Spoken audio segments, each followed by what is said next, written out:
प्यारे साथियों नमस्कार। मैं हूं डॉक्टर अम्बरीश और आप सबका बेहद स्वागत है आपके अपने चहते संस्थान में। साथियों आज हम लोग बात करने वाले हैं यल्टीग्रेड और जीआईसी प्रवक्ता की। यल्टीग्रेड और जीआईसी प्रवक्ता में उम्र की छूट पर बात करेंगे कि किस कैटेगरी में कितने उम्र की छूट मिल रही है और उम्र की गणना किस तारीख से की जाएगी। पहली चीज। दूसरी चीज यह भी जानने का प्रयास करेंगे कि यल्टीग्रेड और जीआईसी प्रवक्ता में किन विषयों में सीटें सबसे अधिक रहने की संभावना है। यल्टीग्रेड का अध्याचन मांगा गया था, अध्याचन प्राप्त हुआ है, लेकिन कुछ ऐसे कॉलेज हैं जहां से अध्याचन अभी नहीं मिला है, इसलिए उसका डाटा भी सार्वजनिक नहीं किया गया है। तो जल्दी उसका डाटा भी सार्वजनिक हो जाएगा और जल्दी से ही हमको सीटों पर विज्ञापन देखने के लिए मिल जाएगा। तो चलिए शुरू करते हैं। अगर आप यल्टीग्रेड जीआईसी प्रवक्ता, assistant professor, KVS, NVS, EMRS, DSSSB, UGC NET और बीपीएससी टीयर 4 की तैयारी कर रहे हैं तो निश्चित तौर पर आपकी सफलता प्रथम प्रयास में होनी है अगर आप टीचर्स एकेडमी से जुड़ते हैं। टीचर्स एकेडमी से जुड़ना कैसे है, बहुत एक सामान्य सा हमारा नंबर है 96 28 95 92 37। इसी नंबर पर आपको करना है व्हाट्सएप। तो चलिए शुरू करते हैं। देखिए सबसे पहली चीज देख लेते हैं कि उम्र की जो छूट है, उम्र की जो गणना है वो कब से की जाएगी। यहां देख लीजिए जो उम्र की गणना है वो कब से की जाती है। उम्र की गणना साथियों, जो उम्र की गणना है वो जीआईसी पीजीटी की बात करें और यल्टी ग्रेड की बात करें, अभी तक की यही है, आगे परिवर्तित हो भी सकती है।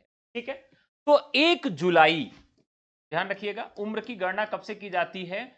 1 जुलाई से की जाती है। ठीक है, 1 जुलाई से उम्र की गणना की जाती है, लेकिन हो सकता है कि कभी कभी इसकी गणना जो की जाती है वो 1 जनवरी से भी की जा सकती है। 1 जनवरी से भी की जाती है, लेकिन उत्तर प्रदेश लोक सेवा आयोग जो है वह 1 जुलाई से ही उम्र की गणना को करता है। यानी कि उम्र की गणना कब से की जाती है? 1 जुलाई से की जाती है, जीआईसी, पीजीटी और यल्टी ग्रेड के लिए।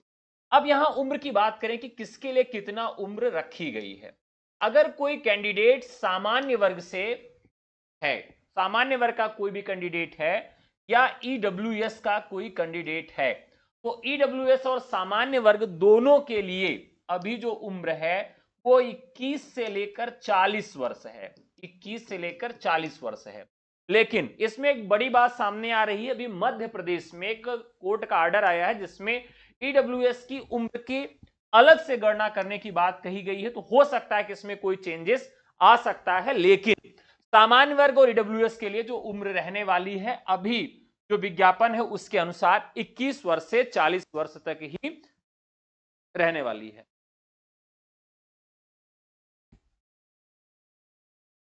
आवाज नहीं आ रही है?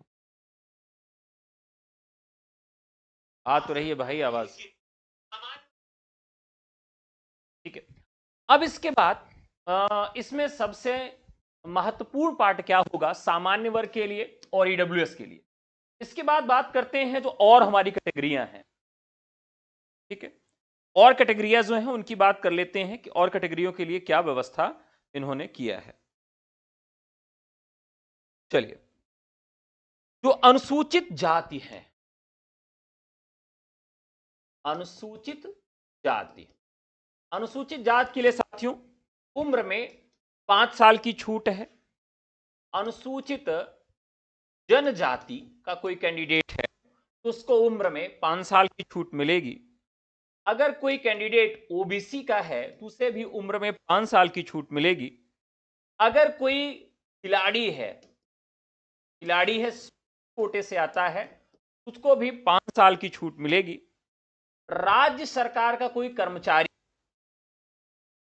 राज्य सरकार का कोई कर्मचारी है, उसे भी उम्र में 5 साल की छूट दी जाती है। अगर कोई शारीरिक रूप से दिव्यांग या विकलांग है, शारीरिक रूप से विकलांग या, तो उसे अधिकतम 15 साल तक की उम्र में छूट दी जाती है। अब मान लीजिए कोई पूर्व सेना का अधिकारी है, कोई सेना का अधिकारी है, तो उसे कितनी उम्र में छूट दी जाएगी? तो साथियों यहां पर उसे 5 वर्ष की छूट दी जाती है। ठीक है, यहां पर ये आपने देख लिया कि ये उम्र में छूट हो, इतनी कैटेगरी है जहां जहां पर उम्र की छूट होती है। उम्र की गणना कब से की जाती है, तो ये भी मैंने आपको बता दिया कि उम्र की गणना जो की जाती है 1 जुलाई से की जाती है, लेकिन हो सकता है कि परिवर्तित करके जनवरी कर दे, लेकिन अभी तक का जो आयोग का क्राइटेरिया रहा है वो उम्र की गणना 1 जुलाई से ही इसकी। ये कैटेगरी हो गई, इन कैटेगरी में इतनी उम्र में आपको छूट मिलने वाली है। इसमें एक और समस्या है कि 2018 के बाद 2018 के बाद सीधे ये वैकेंसी 2025 में आ रही है, यानी 7 वर्ष बाद। तो ऐसे में बहुत सारे अभ्यर्थी जो उम्र की वजह से बाहर हो रहे हैं, उनकी भी मांगे हैं, लेकिन अब देखिए इन मांगों पर कितना गवर्नमेंट आयोग अपनी बात को रखता है या हमारी बात को मानता है, यह देखने वाली बात होगी। अब हम देखते हैं कि किस विषय में सबसे ज्यादा सीटें होंगी, किस विषय में सबसे ज्यादा सीटें आएंगी। साथियों, हिंदी, अंग्रेजी, गणित, कंप्यूटर, इन सभी विषयों में सबसे ज्यादा सीटें आपको देखने के लिए मिलेंगी। Hindi, English, math. इसके बाद फिर आपकी एसएसटी में, साइंस में, फिर इसके बाद बायो में, ठीक है, और फिर इसके बाद संस्कृत में। तो ये सीटें आपको देखने के लिए मिल सकती हैं। जो सबसे अधिक सीटें रहेंगी इन विषयों में ही रहेंगी। अब इसी तरह की सीटों की बात करें पीजीटी के लिए, पीजीटी के लिए बात करें तो पीजीटी में भी सबसे अधिक सीटें आपकी हिंदी में मिलेंगी, अंग्रेजी में मिलेंगी सबसे अधिक। फिर उसके बाद आपको गणित में सीटें थोड़ी सी कम मिलेंगी, कंप्यूटर में थोड़ी सी कम मिलेंगी, एसएसटी में होती नहीं, साइंस में होती नहीं, बायो में थोड़ी कम मिलेंगी और संस्कृत में भी थोड़ी कम मिलेंगी। क्योंकि 12वीं में आप देखिए तो हिंदी और अंग्रेजी ज्यादातर विद्यालयों में अनिवार्य विषय है, इसलिए इसमें अधिक सीटें आती हैं। यानी किसी भी स्ट्रीम का स्टूडेंट हो उसको हिंदी तो पढ़नी ही पड़ती है 12वीं में। गणित सब नहीं पढ़ते हैं, कंप्यूटर सब नहीं पढ़ते हैं, अंग्रेजी भी सभी लोग नहीं पढ़ते हैं, कई लोग अंग्रेजी छोड़ भी देते हैं। तो सबसे ज्यादा सीटें आपको हिंदी में देखने के लिए मिलती हैं। और साइंस स्ट्रीम का जो स्टूडेंट है उसके लिए अंग्रेजी पढ़ना अनिवार्य होता है, इसलिए, और आर्ट वाला भी इंग्लिश लेता है, इसलिए अंग्रेजी में भी सीटें यहां पर आपको देखने के लिए मिलेंगी। देखिए कौन से ऐसे विषय जिसमें सीटें पिछली बार खाली चली गई थी, तो आप देखिए तो हिंदी में लगभग 200 से 300 सीटें ऐसी हैं जो अभी तक नहीं भरी गई 2018 वाली।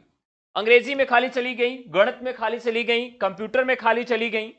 तो इन विषयों में सीटें खाली चली गई थी, तो स्वाभाविक है कि इसमें भी आपको सीटें ज्यादा देखने के लिए मिलेंगी। अब यहां पर बीएड में योग्यता की बात कर लें तो देखिए साथियों, बीएड की जो योग्यता वाला मसला है, योग्यता जो रहेगी वो किसी भी तरीके से और किसी भी विषय में आपको बीएड से छूट नहीं मिलेगी। आपको किसी भी विषय में बीएड से छूट नहीं मिलेगी, और साथ में आपका स्नातक होना चाहिए। स्नातक तो है ही सबका, साथ में बीएड भी होना चाहिए। तो यहां पर ये एकदम अनिवार्य है, ये रहेगा ही रहेगा। ठीक है, तो आज तो मैंने आपको ये बताया कि उम्र में कैसे छूट मिलेगी, कितनी छूट मिलेगी। इसके अलावा 2-3 विषय और हैं जिसपे गहन मंथन चल रहा है। एक ये है कि ईडब्ल्यूएस कैंडिडेट्स में उम्र को थोड़ा सा वरीयता दिया जाए, उम्र में छूट दी जाए। ईडब्ल्यूएस की उम्र पर बात चल रही है, अभी कोई फाइनल नहीं हुआ है। दूसरा इसमें यह चल रहा है कि यह 7 साल का गैप है, तो गैप को मेंटेन करने के लिए थोड़ा सा उम्र में छूट दी जाए, लेकिन अभी भी इस पर कोई स्पष्टता नहीं है। जीआईसी पीजीटी में बीएड को अनिवार्य किया जाए, इसको लेकर ज्ञापन दिया गया था और गवर्नमेंट को आयोग ने भी यह बात कही थी कि इसमें यह लागू किया जाए, लेकिन अभी तक की यह पूरी संभावना है कि यहां बीएड अनिवार्य नहीं होगा।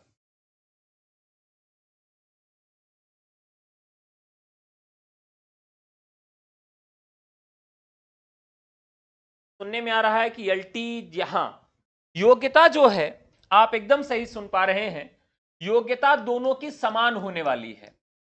यानी जो यूपीपीएससी की योग्यता है टीचिंग वैकेंसीज के लिए, एलटी ग्रेड के लिए, वही यूपी टीजीटी में होने वाली है। लेकिन अभी की यह संभावना है कि इस बार का जो विज्ञापन है वो पुराने नियम से निकाला जाएगा, अगले विज्ञापन से दोनों को एक जैसे निकाला जाएगा। अभी तक की यह संभावना है कि आखिरी विज्ञापन होगा इस तरह का। ठीक है। हाँ, फिजिकल एजुकेशन की भी सीटें रहेंगी, तो लगभग 150 से 200 सीटें आपको फिजिकल एजुकेशन की मिल सकती हैं ईएलटी ग्रेड में। हाँ, संस्कृत, हाँ अच्छा, संस्कृत वाला जो मसला है, ग्रेजुएशन में संस्कृत से काम नहीं चलेगा, इंटरमीडिएट में संस्कृत, और ग्रेजुएशन में कम से कम 2 वर्ष हिंदी होनी चाहिए। ठीक है। अच्छा, अब यहां एक सवाल आ रहा है कि क्या सर बीएड में संस्कृत होनी चाहिए? तो बीएड में संस्कृत अनिवार्य नहीं है, किसी भी तरीके से संस्कृत हो या ना हो कोई दिक्कत नहीं है। यानी आपकी संस्कृत है तब भी अच्छा है, नहीं है तब भी अच्छा है, कोई दिक्कत नहीं है, संस्कृत अनिवार्य बीएड में नहीं है। हाँ, बीपीएससी में सिंगल सब्जेक्ट का कॉम्बिनेशन मान्य होगा, पूरे भारत में मान्य होगा, उसके लिए आपको डरने की आवश्यकता नहीं है। ठीक है। हाँ, देखिए, आप अगर लास्ट ईयर में इंग्लिश को लेफ्ट कर दिए हैं तो मैं आपको फिर से बता दूं, 2 साल अगर आपका किसी भी विषय से ग्रेजुएशन है और 2 साल मुख्य विषय के रूप में है, मुख्य विषय का मतलब यह है कि उसी से आपका परसेंटेज निर्धारित हो रहा है। मुख्य विषय यानी उसी के नंबर से आपको परसेंटेज मालूम चल रहा है कि आप कितने नंबर, इतने परसेंटेज हैं। तो 2 साल अगर आपका कोई भी विषय है स्नातक में, तो आप उससे ग्रेजुएट माने जाते हैं, वहां पर कोई दिक्कत नहीं। ठीक है।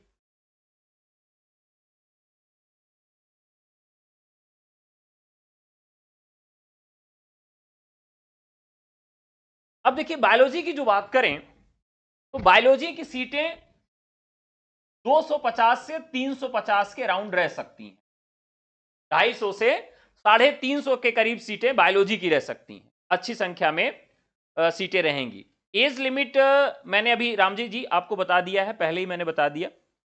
और ईएलटी ग्रेड का जो कट ऑफ गया था पहले, तो लास्ट कट ऑफ उसका गया है, वो गया है 84, सामान्य कैटेगरी में 84 गया है लास्ट कट ऑफ। ठीक है। हाँ, ठीक है सौरभ जी, मैथमेटिक्स का किसी ने पूछा था, तो मैथमेटिक्स में लगभग 500 से 700 सीटें आपको मैथमेटिक्स मिल सकती हैं। सबसे ज्यादा सीटों की संभावना है कंप्यूटर में, कंप्यूटर में लगभग 700 से 800 सीटें आपको मिल सकती हैं, कंप्यूटर में सबसे ज्यादा सीटें, क्योंकि पिछली बार बहुत कम मिले थे और इस बार भी बहुत कम संभावना है कि सारे लोग इसमें मिल पाए आपको। ठीक है।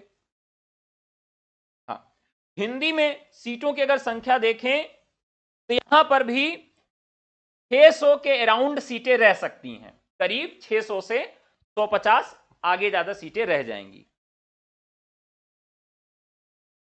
हाँ, जीआईसी में, जीआईसी पीजीटी के लिए बात करें तो जीआईसी पीजीटी में आपका बीएड अनिवार्य नहीं है अभी, आपका स्नातक में संस्कृत अनिवार्य है, यहां पर स्नातक में संस्कृत अनिवार्य है, और पीजी जो आपका होना चाहिए साथियों, वह हिंदी विषय से होना चाहिए, यह आपका अनिवार्य है। बीएड असिस्टेंट प्रोफेसर का एग्जाम नहीं होगा, क्या सब्जेक्ट का होगा? ऐसे कुछ लोग बता रहे हैं सर, आपको सही जानकारी होगी। बीएड असिस्टेंट प्रोफेसर एग्जाम नहीं होगा, बाकी सब्जेक्ट का होगा। देखिए ये बात चल रही है, लेकिन वो विवाद की स्थिति है, क्योंकि कोर्ट में कुछ मामले विचाराधीन हैं, जिसकी वजह से लोग ऐसा कह रहे हैं। लेकिन पूरी संभावना है कि सारा पेपर एक साथ करवा लिया जाएगा और वो कोर्ट केस चलता रहेगा। ठीक है, मेरे भी मैसेज का जवाब दीजिए, क्या जवाब दें भाई?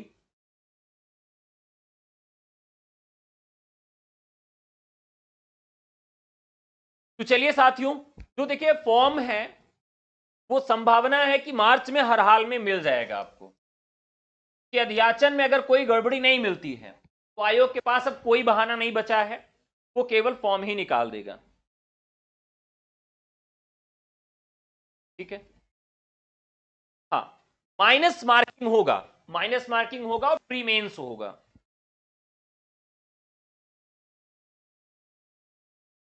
देखिए हम लोग जब तैयारी करते हैं तो टारगेट करके ही तैयारी करते हैं, क्योंकि वैकेंसी आने के बाद तो सब तैयारी करते हैं, उसके पहले से जो तैयारी कर रहा है और सीटों का थोड़ा सा उसको आइडिया है, सिलेबस का आइडिया है, तो सफल वही होगा, क्योंकि समय से पहले तैयारी करना है। आप समझिए कि लगभग लगभग 13 से 15 लाख लोग फॉर्म भरेंगे। 13 से 15 लाख लोग तक फॉर्म भर सकते हैं, कम से कम भरेंगे तो 10 लाख से प्लस ही रहेंगे, और सीटों की संख्या 10 से 12,000 रहेगी, और 15 लाख तक लोग फॉर्म भर सकते हैं। तो कैसे होगा? जो पहले से तैयारी करेगा सिलेक्शन उसी का होगा। ठीक है, तो चलिए आज के लिए इतना ही, फिर कभी मुलाकात होगी। धन्यवाद, शुभ रात्रि।